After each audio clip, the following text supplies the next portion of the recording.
For a game that hasn't even yet reached its 10th birthday, I honestly think that it wouldn't be an understatement to say that ever since its initial tentative release as cave game, Minecraft is what I think it's single-handedly changed the face of video gaming, forever. Not only does it show that a single independent video game developer could easily outcompete even some of the largest AAA titles, both at the time and since, but its gameplay mantra of just letting players discover their own entertainment by just giving them simple tools that ultimately have maybe not so much hidden depth, but there's more to them than you might first think. That's a lesson that countless games over the years since have taken to heart, for better or worse. And even beyond the realms of the game itself, its popularity has allowed the creation of so much more, from merchandise such as things like toys, plushies, various other things over the years.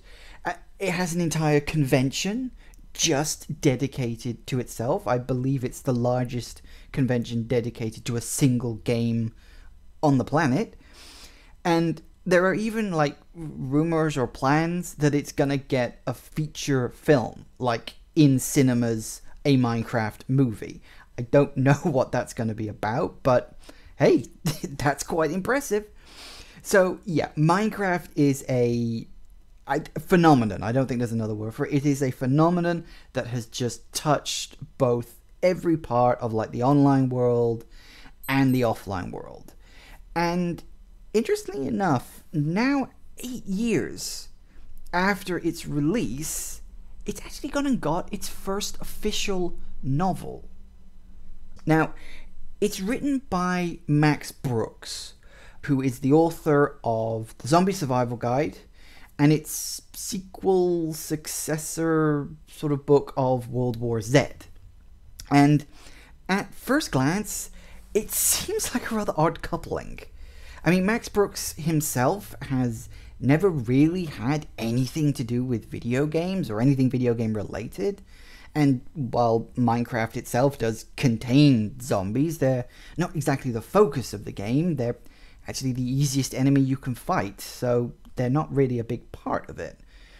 So when I was browsing around earlier this year, and I heard that Minecraft was actually getting a novel based on the game, just somehow, and that it was going to be written by Brooks, I was skeptical, I think is the word to use.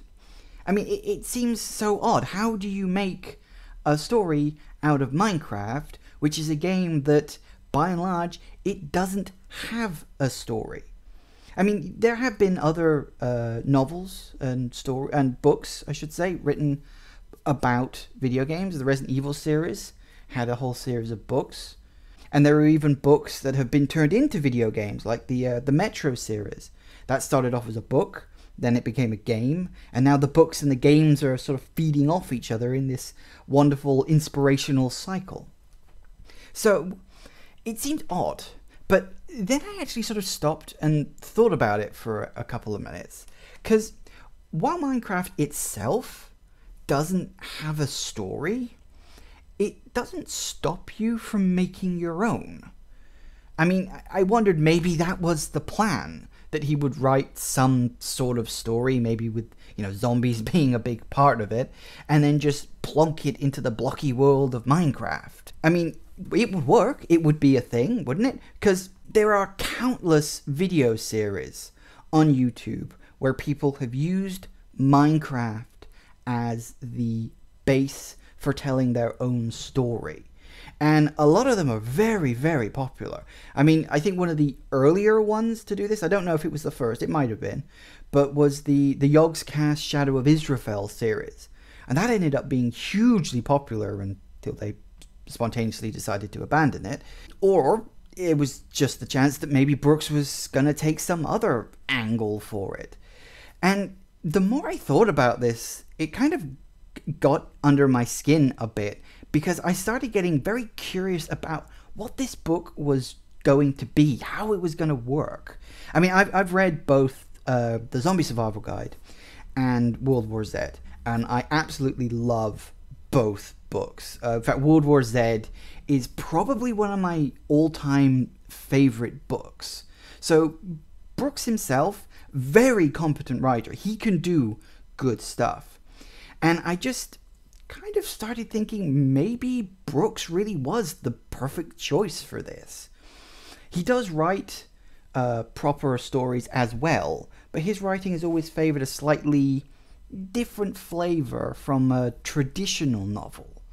So it seemed like perhaps pairing up a slightly off the norm writer with a, let's be honest, a slightly off the norm video game, maybe that is really good pairing. Maybe he's really the only one who could pull off a Minecraft book. There are probably others as well, but this is what I started thinking when I first heard about it. And this was several months before it was released, but I thought to myself, yeah, I should buy that. Maybe when it comes out, I'll have a look at it and maybe I'll buy it. Then I completely forgot about it. I can't remember exactly what it was that forced it out of my brain. I just chalk it down to like my natural forgetfulness and being distracted by whatever video games I was playing at the time. So when it came out all the way back in July, the release date came, it went, vanished over the horizon so far. And it wasn't until just very recently that it just went boop and came back into my head, because I was just browsing around online. It says, hey, you looked at this a while back. I was like, oh yeah, that was a book. I'd completely forgotten about it, and I didn't even remember that it had a July release date. It had completely gone from my mind. So I was looking at it again. I was like, oh wait, this is out. This is the thing. Yeah, I was gonna buy that, wasn't I? What on earth am I gonna do with it? Should I buy it? Should I buy it? Well, I like Max Brooks' stuff. Should I buy it? So in the end, I bought it because my curiosity got the better of me, and I really wanted to see how Brooks was going to handle it. I wanted to see if my theories were right. I was completely and totally wrong. When I started reading, the very first thing that hit me, practically on page 1, was how as absolutely faithful to the original source game that he was. See, our unnamed main character, and for the record, minor spoiler, I'm spoiling like the first chapter, so this is not big spoilers for the book. So yeah, our unnamed main character literally just appears at the bottom of an ocean.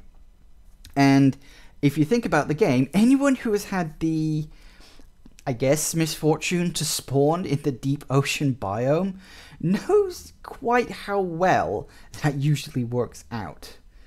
And then much like in the game, they have to swim their asses up to the surface before they drown.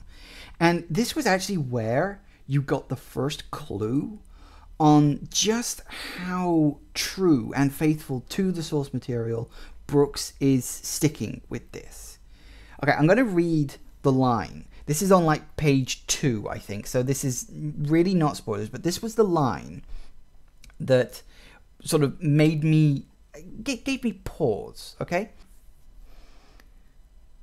Now I could see it, a ceiling of ripples coming closer with each desperate stroke. Closer, but still so far away. My body ached, my lungs burned. Swim! Swim! Crack! My body writhed as a sudden jolt of pain shot from toes to eyes. My mouth opened in a choked scream. Do you see what he did there? The crack sound? It's just like in the game, when you start drowning and you start taking damage, you hear that cracking sound, and your character does indeed jolt. I remember reading that line and being kind of surprised, but also a little impressed that he'd actually added that level of detail And, you know, the fact that he'd kind of gone on to describe the actual sensation and indeed the sound of taking damage from the game. And despite the fact we're actually seeing the book from a character who, for all intents and purposes, is as real as we are.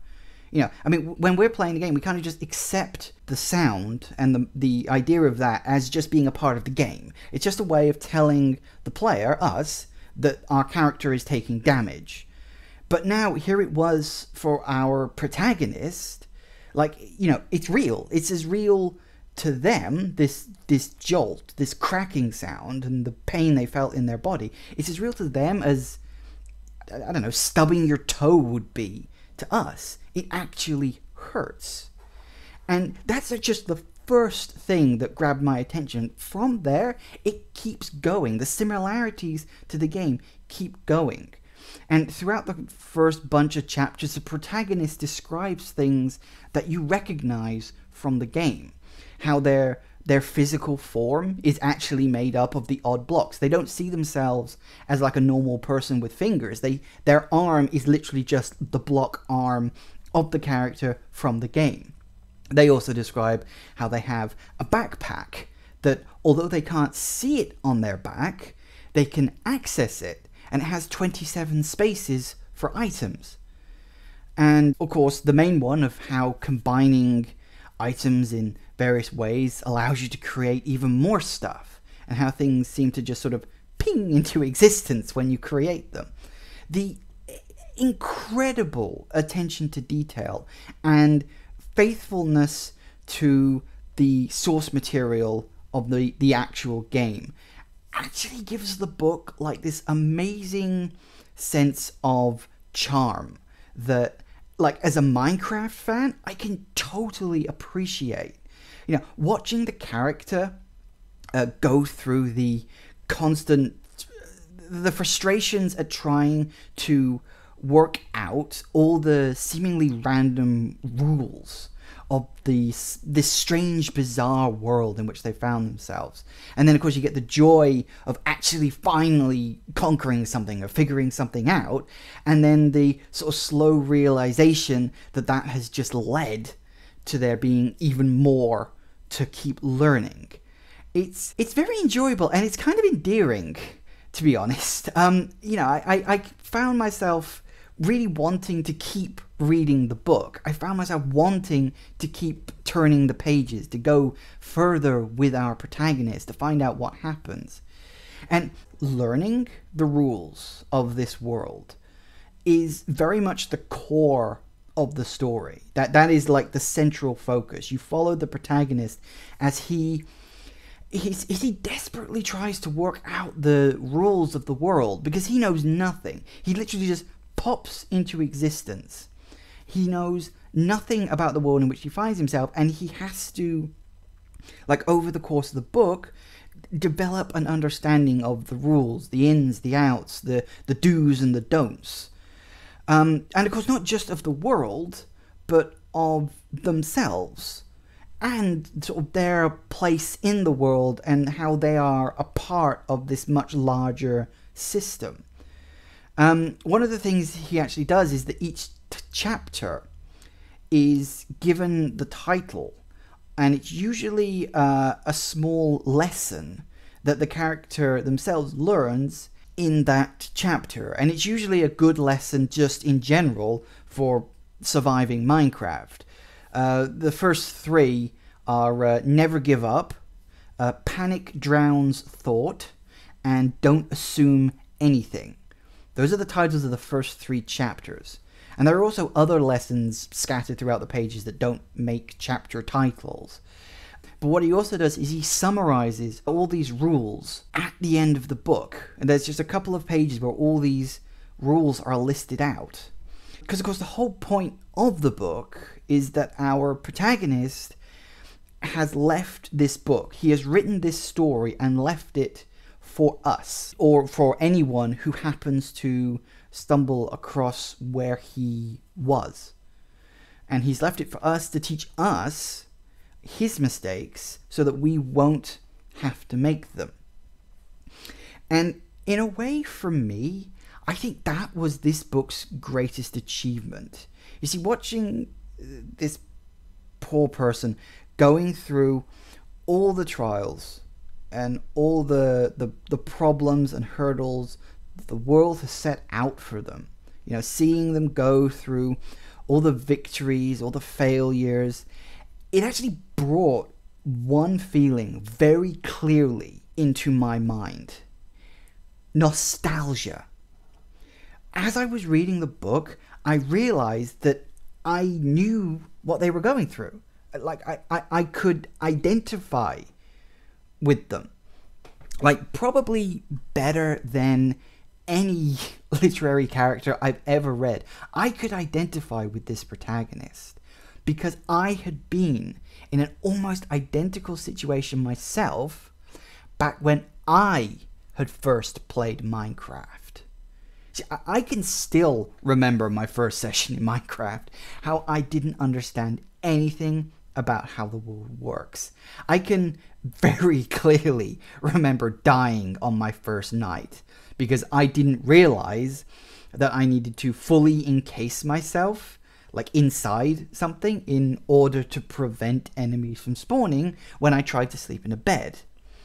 And despite dying, like in the first 10 minutes of my first ever session, I also learnt that very important first lesson: never give up. Because I went straight back in the world to try again, just doing a little better this time, getting myself a simple dirt house, learning how to craft all the tools and weapons and all that other stuff. And I know for a fact that this story is probably going to be more or less the same for everyone who's ever played Minecraft. It might differ in the minor details, but in broad strokes, it will be the same. You start out so overwhelmed and maybe even a little frustrated at the world in which you find yourself. But then through a combination of trial, error, and, let's be honest, a lot of perseverance, you eventually learn to succeed. And in the book, the protagonist's journey mirrors our own. As I said, not in the finer details, but in the larger whole of the grander experience. And it was an experience for me that I have never forgotten. I can still remember with surprising clarity for someone who has a notoriously bad memory my first few sessions in Minecraft. It is stuck in my brain completely, and I honestly hope I never forget it. Now, I'm not gonna say that Minecraft the Island is an absolutely amazing book that you have to go out and buy it right now. Couple of things to point out. I did feel that the book is aimed at a slightly younger audience than the early 30-year-olds. The speed at which I actually got through the book certainly speaks to that. I mean, I polished it off within a week, and I was deliberately reading it slowly and taking my time, trying to pace myself through it, because I wanted the book to last longer. I do also worry that it's going to come off as a bit of a niche book as well. Although I am hopeful that this will be able to find a place for both fans of Minecraft and maybe non-fans too.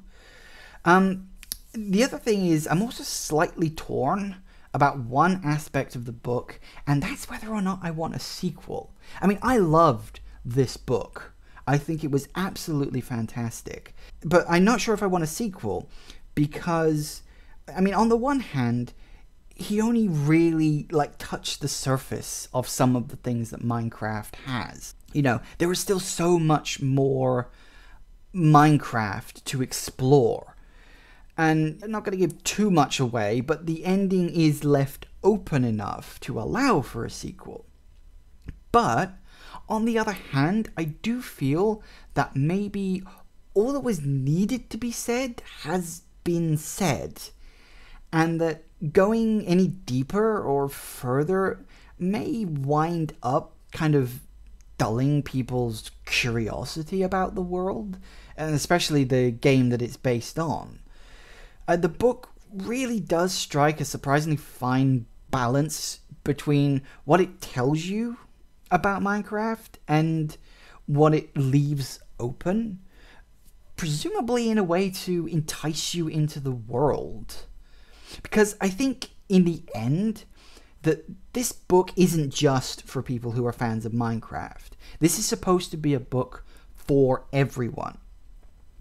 For people like me, those of us who have played Minecraft, we can enjoy it from the same point of view I had, one of familiarity, one of nostalgia.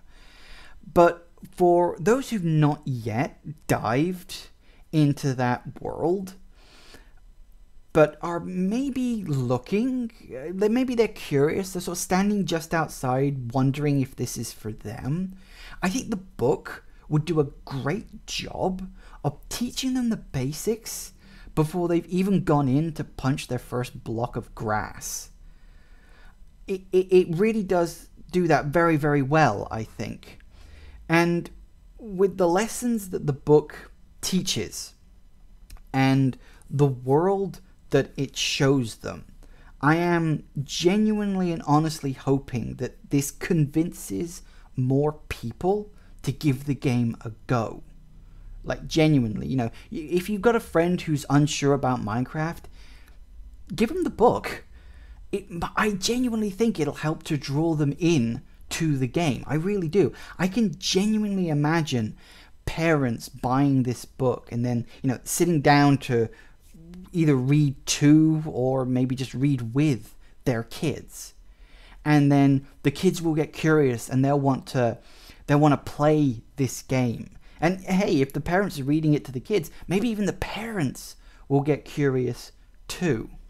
What I am hoping is that this book will inspire more people to play the game, more people to dive into that world of mining and crafting, and to see what stories that they can create.